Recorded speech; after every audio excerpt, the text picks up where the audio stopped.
The following is a presentation of the Liberty Flames Sports Network from Van Wagner.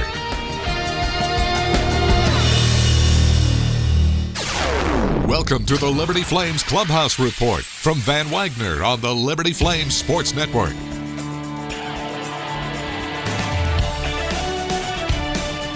The Flames Clubhouse Report is brought to you by Fakes Jewelers. Since 1930, trusted for generations. Stay tuned for the latest views on Liberty Flames baseball, a look around the ASUN Conference, and we'll catch up with Flames head coach Scott Jackson.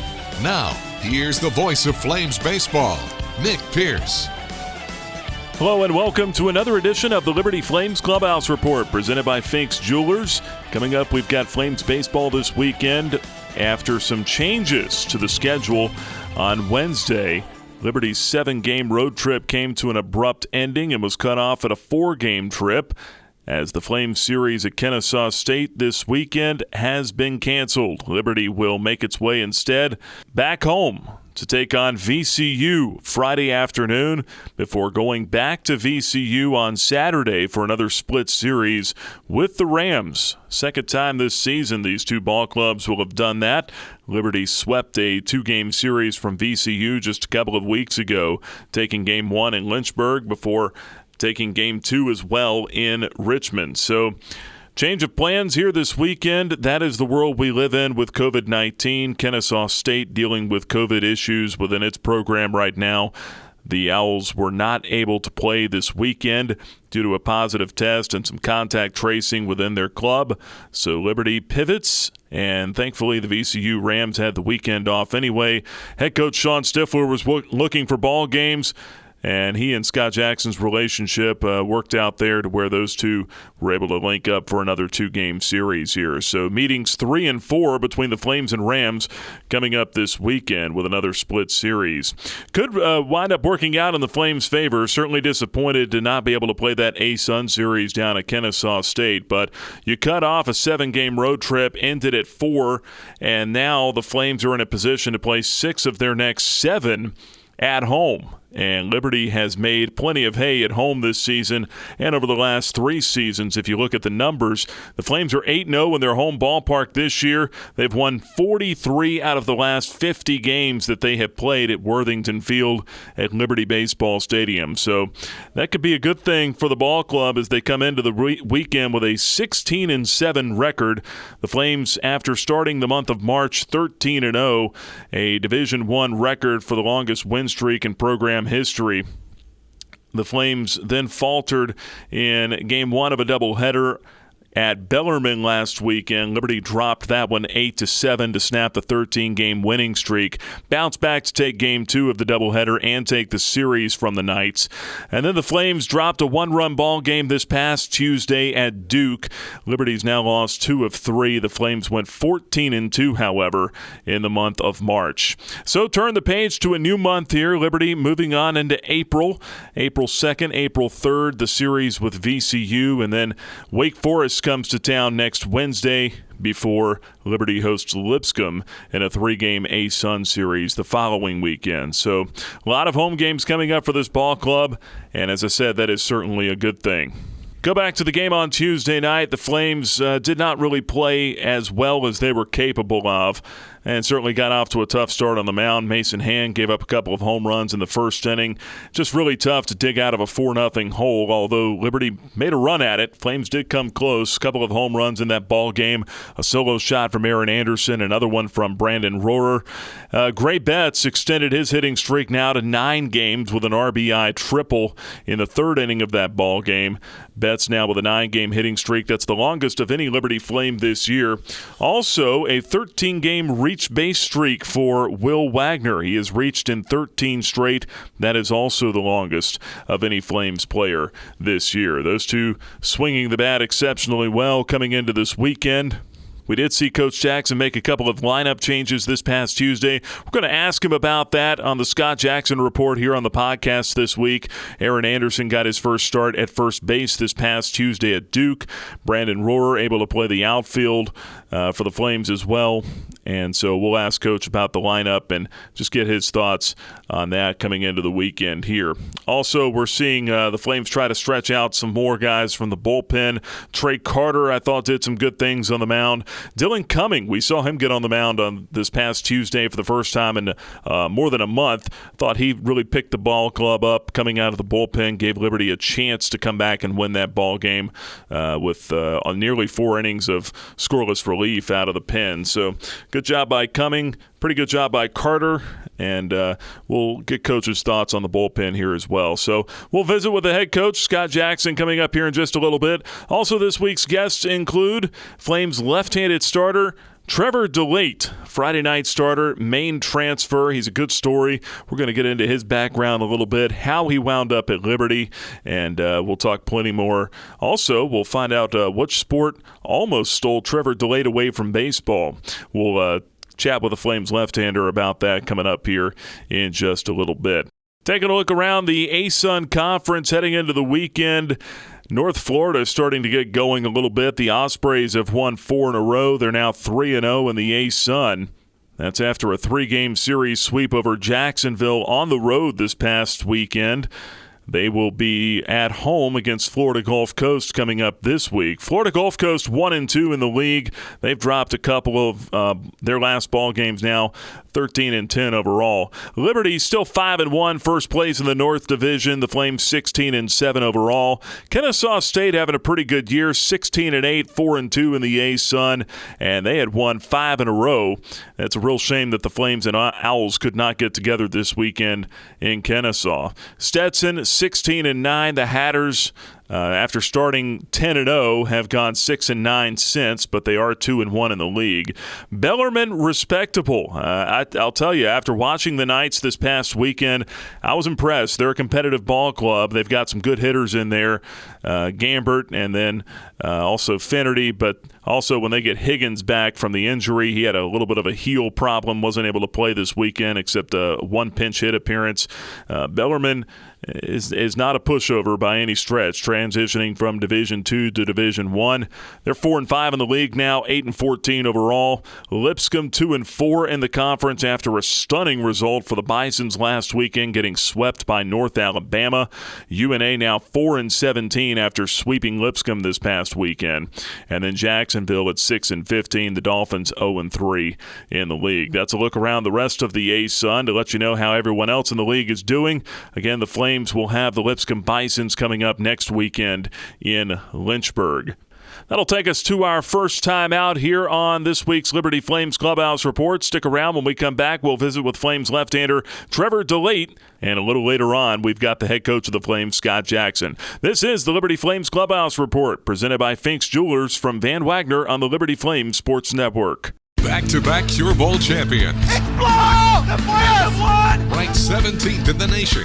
Wins over Virginia Tech and Syracuse. The Flames wrap up the Hokies. Flames Nation, we're just getting started. Be at Williams Stadium this fall for Liberty Flames football. Head coach Hugh Freeze and the Flames are looking to win their 3rd straight bowl game. Season tickets start at just $70, a savings of 51% from single game prices. Get yours now at lufootball.com.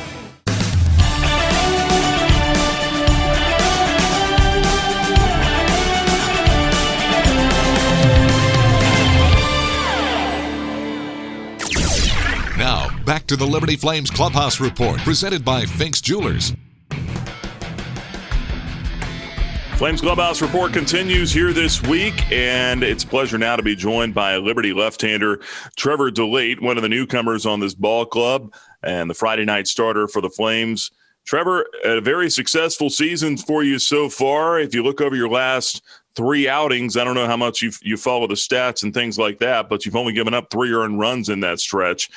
Throwing the ball exceptionally well, top 5 in the league in ERA. I mean, how have you been able to bring the success here to this season?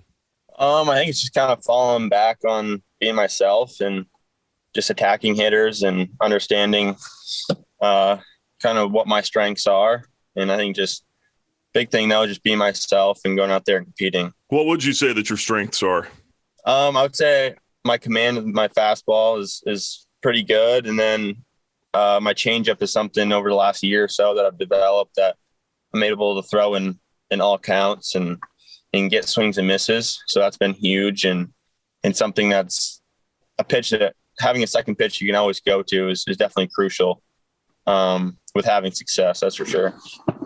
Trevor DeLaite joining us here on the Flames Clubhouse Report this week. And, go back a couple of years ago to 2019, I guess it was, Maine came to Lynchburg and played a 3-game series at Liberty. You pitched in that series for the Black Bears. Any idea in your mind at that point that one day you'd have on a Liberty uniform pitching for the home team? No, I wish I did at that moment, but it's definitely surreal after, like, kind of looking back on that time and putting myself in that situation, sitting in the other dugout and then being able to look over and be like, I'm going to play for them. It was definitely really cool. And I'm definitely very grateful for the opportunity to be here. How did all that come together? So, I mean, my wife and I got married in September, but before that we were kind of I was expecting it to be my last year of baseball. So I kind of was preparing for that. And when everything got canceled, I was just like, there's just more to life. I think we wanted something different and to experience something new together. And so we're just like, we'll just try our luck in the transfer portal. And it was kind of a crazy month or so, that's for sure. Stressful in terms of figuring out where we're gonna end up. But then as soon as Coach Williams reached out to me and I talked to Coach Jackson, it was pretty easy decision after that. Yeah, and you mentioned something there too, Trevor, being married and playing college baseball. I would imagine you're probably the only guy in the clubhouse that has a wife. How much different is that? How challenging is it, being out on the road and just being away from her? It's definitely challenging at times in terms of like being here, want to being home to help her out. But she's the one that keeps me going. She's the one that she keeps me healthy. I feel like she keeps me eating good and eating everything I need to. And so I'm definitely grateful for that. And it's pretty cool to be able to kind of have someone in your corner constantly with it all. And she's kind of learning more and more about baseball and is able to recognize just me and my body language and things like that. So it's been great, and I'm very blessed to have that. Yeah, as someone who got married myself just last December, I can kind of identify with that a little bit. It's a little bit different after ball games now, right? I mean, most of the guys are hitting the drive-throughs. You can go home and get yourself a nice home-cooked meal, or you guys got leftovers in the fridge. It's a little bit different, isn't it? Yeah, it's a lot different. I give her so much credit for it because, I mean, I'm definitely not a cook by any means, but she keeps me going. And that's the biggest thing I've changed going into this year is kind of my nutrition part of it. Just trying to stay healthy from that standpoint and keep myself energized. And if I didn't have her doing that, I would be doing the same thing. I'd be going to the drive-thrus and other things like that. And definitely wouldn't have been pushing myself in the right direction. Oh, man, I lived it for years. I know all about it. Trevor DeLaite joining us here on the Flames Clubhouse Report. Let's talk about Maine, growing up in Maine and playing baseball. I would imagine that in itself is probably a challenge. I mean, not too many warm months or weeks up there. Yeah. Give us some stories early on in life. First of all, when did you first realize that you loved baseball, and how challenging was it just being able to find time to play the game up there? Yeah, I mean, I always loved the game, and I always loved how difficult it was in the thinking part of the game. And I always kind of gravitated towards pitching because it was so out there and it was me and I had to control so much. So I always kind of gravitated towards that. But I really didn't truly fall in love in terms of wanting to just totally pursue it until I was probably 8th grade, I would say. 8th grade going into freshman year. Because I committed to the University of Maine when I was a freshman in high school. But up until then, I was like, I wanted to play hockey. That's all I wanted to do, was play hockey. And So my mind was always just stuck in that. But as I got older, it kind of became more whichever season I was in, that's what I wanted. But hockey was great for me just to kind of get that break from baseball and not throw all winter long, not focus on it and just learn to go out there and compete and be athletic. But from stories, oh man, I mean, I think just from being in Maine, it made me tougher from the first month or two of the season, having to deal with pitching in the cold, kind of being flexible, understanding that part of it. And I mean, it's definitely helped me in the early games here. I mean, I know some of the guys think it's really cold, and I'm like, I'm used to 35 and windy and snowy. So no, I'm really happy with it because in Maine, we always had the Senior League World Series in Bangor. So that was something I was able to look up to constantly over the summer, and then get to play in it and play against really good competition and play on big stage. So that's just kind of like things like that constantly just built that experience of pitching in big games and different things like that. Visiting here with Flames left-hander Trevor DeLaite. What position did you play in hockey? Center. And what was the highest level that you got to? High school in hockey? Yep, high school. You know, there was another left-hander that was from the Northeast that also played hockey, and he wound up in the Hall of Fame. That's Tom Glavin. I hope you're old enough to remember having watched him pitch a little bit. But, you know, are there any guys like a Tom Glavin or anyone that you looked up to growing up? Yeah, I mean, naturally being in New England, I think I always looked at John Lester. John Lester was a guy who just watched right from when I was young all the way up through, and just being in a Boston Red Sox uniform was kind of naturally gravitated towards him.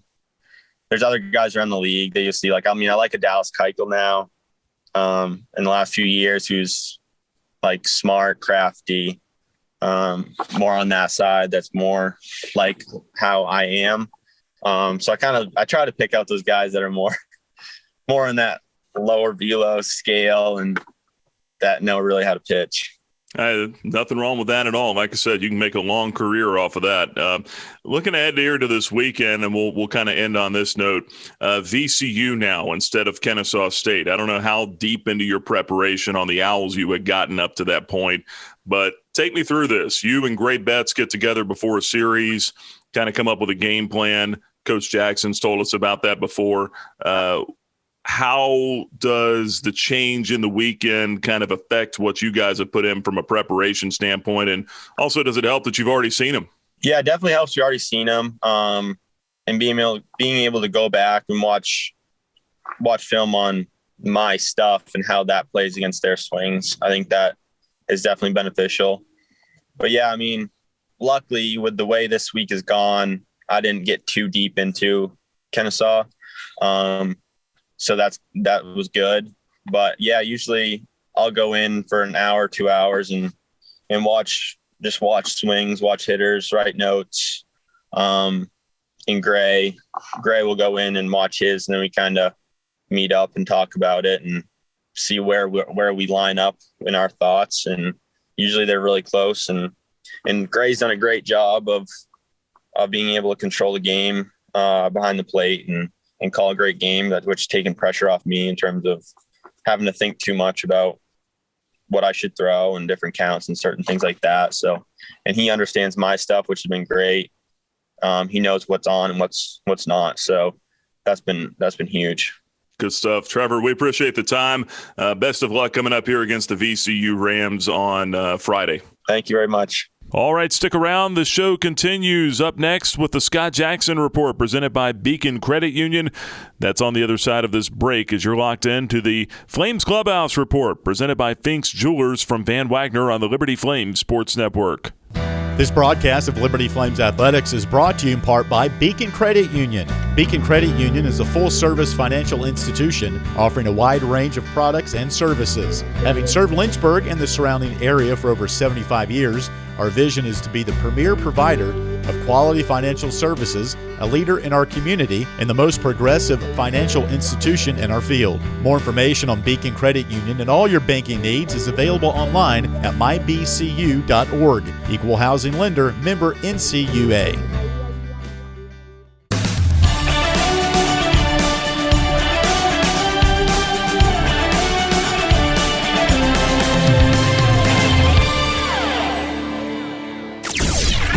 Now, back to the Liberty Flames Clubhouse Report, presented by Fink's Jewelers. This week's show continues with the thoughts of Liberty head baseball coach Scott Jackson, presented by Beacon Credit Union. All right, head coach of the Flames joining us now as we get ready for a abbreviated 2-game split series this weekend, again with the VCU Rams. And Coach, we know that this is what 2021 is going to be. If anything, it's probably a little surprising that it took this long for something like this to happen. But you just have to kind of adjust on the fly and just make it work, right? Yeah, you do. I told our kids, a couple things. Number one, just be thankful we've got somebody to play. It's hard to scramble and find another opponent when you're sorting through travel and you're sorting through where you're going to play and then umpires, and just so happened that VCU was available again, and we're thankful. It's a blessing that we've got a team right here in our region. You don't have to go exorbitant with the travel expenses to try to get, some games in. And so to have them, to be able to play, I'm certainly, very thankful for that. Yeah, it kind of works out anyway, too. I mean, you'd already missed one game with them, so now it turns out you play them 4 times, and it's split right down the middle, home and away. Yeah, no doubt. And, Sean's over his limit, so, we couldn't do a 3-game series this weekend, which, I get that part of it. So, for him to be able to work with us and to go to his administration and get permission as fast as everything kind of transpired is certainly a blessing for us. And I'm just, again, very thankful to have an opponent this weekend. With Kennesaw State, obviously tough deal with what they're going through right now, but with them scheduled to come back here with a series, is there any chance that more games get added to that, or that these games could be made up later, or are you even privy to any of that right now? Not to my knowledge. I'm not really sure what the thought process and kind of the decisions, I guess, behind just, okay, that series isn't going to happen. We did have some things in place when the year started with the league that were discussed. I shouldn't say they were in place, but having some roster minimums of 14 players being available, 4 had to be pitchers and 1 had to be a catcher in order to play a game. That is in the ASUN manual. Not sure what the details were with Kennesaw and, what the advice from their medical staff was. Obviously, it was to pause any activity so we could not play. And that's the extent of what I know from that angle. Just, frustrated, but again, thankful and looking forward to VCU this weekend. And when playing with the ball club now that you've already had a chance to play, a couple of times already, how much easier does that make the scouting a little bit coming into this weekend? Yeah, no, it does. It's a lot of familiarity with them, but then there's also their familiarity with us, and their approach, I'm sure, will be better. It'll be different. I think they've obviously going to have that edge to them. Like, okay, these guys swept us in 2 games, and they're going to want to get us, at some point, and I get that part of it. So it's going to be a challenge for us, and a good team. Daly and Watson and Davis and some of those arms, I'm sure they'll come at us, with what they came at us with a couple weeks ago, and it's going to be a challenge for our guys to be able to be better in those moments that I thought we were at VCU and here, be better in those moments this weekend, because I think the stakes are a little bit higher anytime you play somebody for the second time. Head coach of the Flames, Scott Jackson, with us here, and want to go back to the last 4 ball games since we had a chance to kind of sit down and visit like this. The 3-game set at Bellarmine, you guys able to take 2 out of 3 there, and then Duke just came up a run short. Overall, your thoughts of the Duke game and just how your club played that night? Yeah, we didn't get a chance to speak post game, and I'm glad you asked. I thought we didn't play well enough to win in certain phases. I thought we weren't very good on the bases.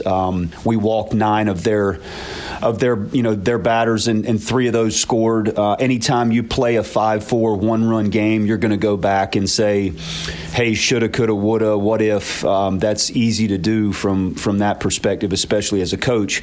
That being said, I felt like our kids did a great job of getting back in the game, being down 4-0.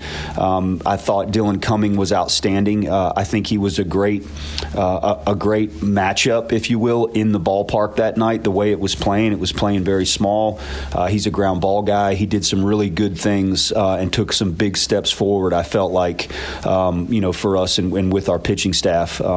We missed a sign, executing a pitch, which led to a sac fly, which was frustrating. So when you don't get the details right, I think you're just relying on luck to win the game. And, anytime those little things happen on the bases and just a missed sign here or there, you're playing with fire, and we got burned on Tuesday night. Go back as well to Dylan Cumming, and that was his first outing in more than a month. What has he been working on in that stretch? Because I know the first 2 outings did not go very well for him. Yeah, it's really just executing pitches and being able to stay in his routine. I felt like early in the season we ran him out there, and the game really sped up on him. Wasn't able to slow it down. He was tipping and doing some things, that maybe we had warned him about in some scrimmages, but until other teams start picking up on stuff like that and it becomes a reality for you, then you've got to make some adjustments. So not only are we adjusting to him being able to, conceal, his grips and some things with his delivery, we're also trying to execute pitches down in the zone. And I think that's the biggest thing. If you go back and look at the video with him and him being hit, and then talking to Gray and our catchers about what was going on, what they were seeing, when the ball gets elevated, it's just not effective for Dylan. And I thought he did a great job of, pitching down in the zone and getting us a bunch of ground balls at Duke on Tuesday. Head coach of the Flames, Scott Jackson, with us here. Also saw Kate Hungate come out again, and Trey Carter.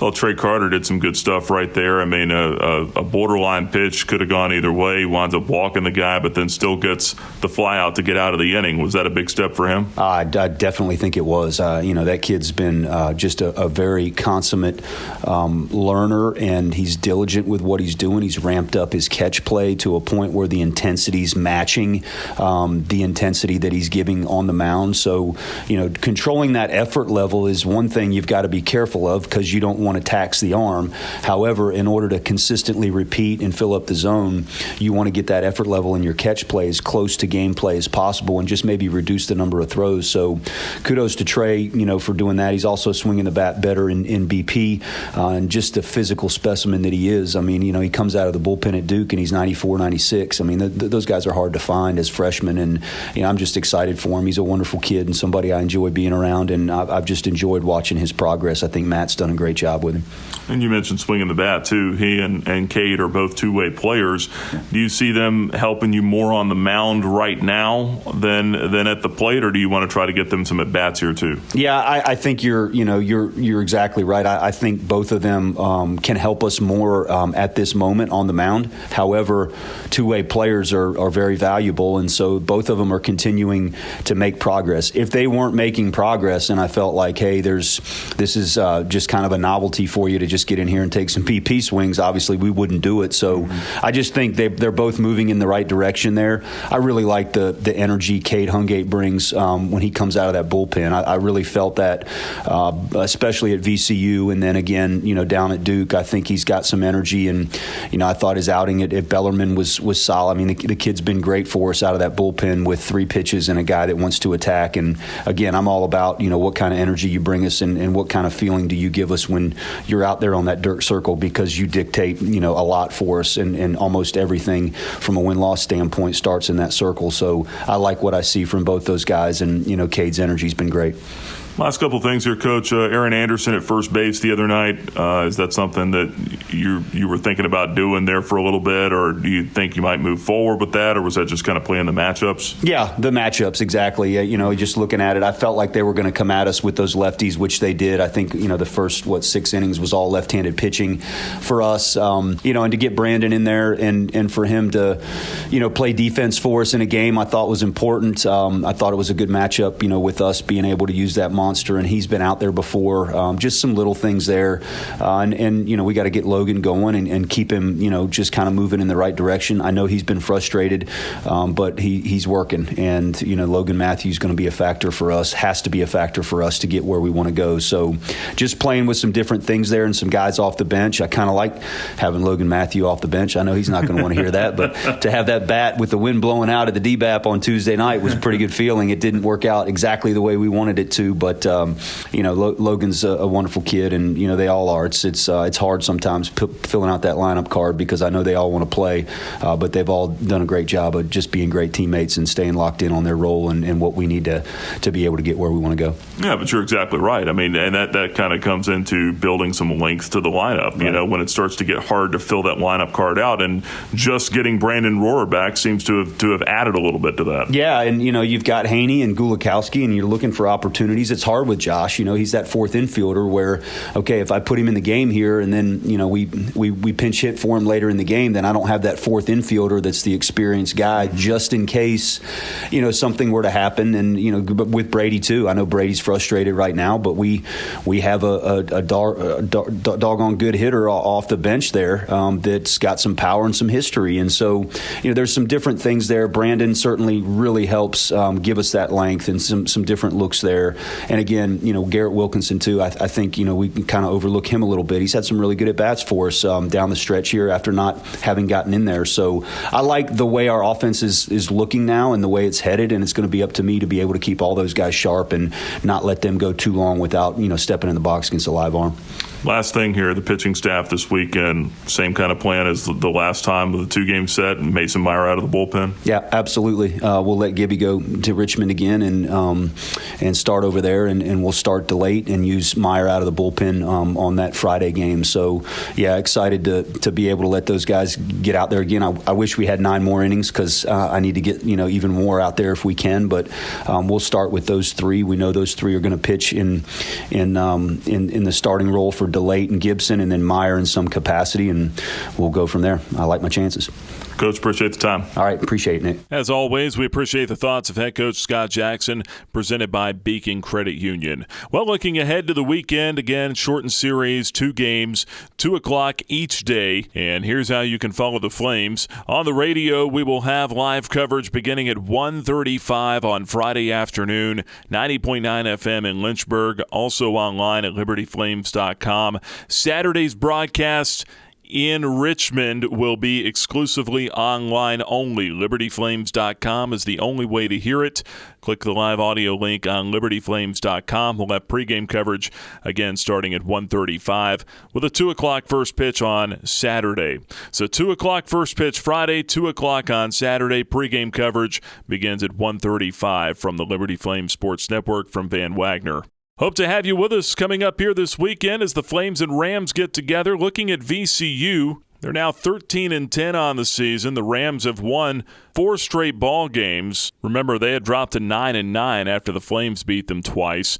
Liberty over VCU 3-2 on March 20th in Lynchburg. That was the exciting walk-off hit for Aaron Anderson in the 9th inning.